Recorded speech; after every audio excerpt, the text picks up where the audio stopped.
Hi hello guys, welcome back our channel. ನಾನು ನಿಮ್ಮ ಪ್ರೀತಿಯ ಸಂಜೀವಿನಿ. ಇವತ್ತು ಮಾರ್ನಿಂಗ್ 6 o'clock ಅಂತಾನೆ ವ್ಲಾಗ್ ಸ್ಟಾರ್ಟ್ ಮಾಡ್ತಾ ಇದ್ದೀನಿ. ಎದ್ದು ಟೀ ಕುಡಿತಾ ಫ್ರೆಶ್ ಅಪ್ ಆಗಿ ಅಳವಿ ಬೀಜದಿಂದ ಇದು ಬಾಣಂತಿಯರಿಗೆ ಬೆನ್ನು ತುಂಬ ಗಟ್ಟಿ ಆಗುತ್ತೆ ಅಂತ ಕೊಡ್ತಾರೆ. ಹಾಗೆ ಡ್ರೈ ಫ್ರೂಟ್ಸ್ ಉಂಡೆ ತಿಂತಾ ಇದ್ದೀನಿ.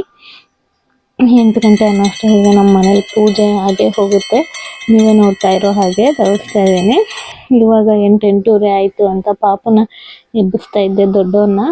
ಎದ್ದೇಳು ಎದ್ದೇಳು ಅಂತ ಅವನಿಗೆ ಎದ್ದೇಳಿಸೋದೇ ದೊಡ್ಡ ಸಾಹಸ. ಸಿಟ್ಟಲ್ಲಿ ನೋಡ್ತಾ ಇದ್ದಾನೆ. ಅಷ್ಟರಲ್ಲಿ ನಾನು ಹೋಗಿ ಫ್ರೆಶ್ ಅಪ್ ಆಗಿ ಬಂದು ಸ್ನಾನ ಮುಗಿಸಿ ಕೆಂಡ ಕಾಯಿಸ್ತಾ ಇದ್ದೀನಿ. ಬಾಣಂತಿಯರು 15 ದಿನ ಆದರೂ ಕೆಂಡ ಕಾಯಿಸ್ಲೇಬೇಕು. ನಾವೆಲ್ಲ ಈ ಥರನೇ ಮಾಡ್ತಾರೆ. 9-9:30 ನಾನು ಟಿಫಿನ್ನ ಮುಗಿಸ್ದೆ. ಹಾಗೆ ನಮ್ಮ ಅಮ್ಮಂಗೆ ಇದೊಂದು ದೊಡ್ಡ ಟಾಸ್ಕು. ನಾನು ದೊಡ್ಡವನಿಗೆ ಟಿಫಿನ್ ಮಾಡಿಸೋದು. ಅವ್ನು ಚಿಂಟು ಟಿವಿ ನೋಡ್ತಾ ಟಿಫಿನ್ ಮಾಡ್ತಾ ಇದ್ದ. ಇಲ್ಲಿ ಬಂದು ಪಾಪಕ್ಕೆ ಕಾಡಿಸ್ತಾ ಇದ್ದೀನಿ. ಇವತ್ತಿನ ವ್ಲಾಗ್ ಇಲ್ಲಿಗೆ ಮುಗಿಸ್ತೀನಿ. Thank you for watching.